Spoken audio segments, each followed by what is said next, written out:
Richard Southern joins us from the 680 News Business Center. Hi, Richard. Happy Friday. Happy Friday. We made it, Janella. We made it, but not so happy on the markets this Friday as they tumbled with the trading week coming to a close.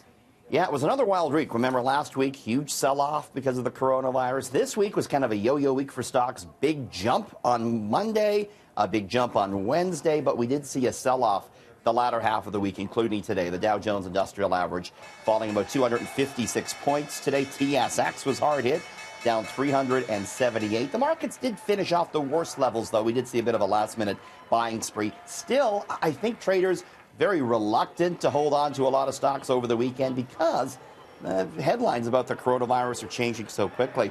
Janella, the head of Canada's Public Health Agency, urging Canadians to think twice about going on cruise ships. We saw the cruise line stocks hard hit today. But, you know, Janella, as bad as the stocks were, it's what's happening in the bond market that is really spooking investors. The yield on the U.S. 10-year bond below 0.7%. That sounds kind of technical, but basically it's the lowest we've ever seen. And what that signals is big turbulence on the horizon, possibly recession, more selling for stocks. So the bond market, Janella, flashing some major warning signs tonight. Wow, and the coronavirus fears are also having an effect at the pumps, but maybe that's good news for drivers. Sure, it's the kind of the silver lining here. We saw the price for oil tank today, down about 10%, and the knock-on effect is going to be a cheaper fill-up for you. So coming up at midnight tonight, the price is going to go down 2 cents. But then on Sunday morning, it looks like we're going to see another 5-cent drop, according to experts over at Enpro International. So, Janella, between midnight tonight and Sunday morning, gas could be about 7 cents cheaper, and it's certainly possible the price dips below $1 at some point next week. Okay, well, so certainly hold off on filling the gas tank.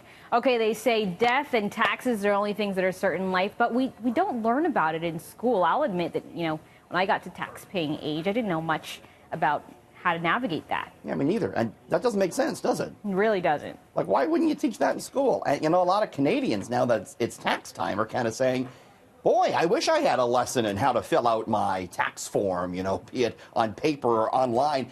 There's a new poll out that finds 8 in 10 Canadian adults said they didn't learn how to file their taxes well in high school. And of those, 3/4 said that learning how to file taxes in school would have been extremely helpful later in life. And, of course, we got, tax deadline coming up on April 30th, and many, get confused. It's a complicated thing to fill out that form. Of course, it has gotten a little bit easier now with the advent of some of the online tools. Still, we don't teach much financial literacy at all in school, Janella. No. Only 12% of students get some sort of financial literacy, and I think that's got to change, don't you? Yeah, I think there's got to be kind of a life skills, right? Budgeting, banking, taxes, all this stuff that we have to do as adults. And we send kids off to university by themselves, and then they've suddenly got to figure all this stuff out. Whoops, Mom and Dad, I've got a big credit card bill, Mom and Dad, yeah. Help. Okay, let's take a look at some of the stories we'll be chatting about next hour. Hang tight. I'm back just a little bit after 6:30. There's a viral Celine Dion video I'm going to show you, and championship eater Joey Chestnut has conquered another big eating challenge, which we're going to show you, Janella. Back at it again. Can't wait, Richard. We'll see you then. Thanks.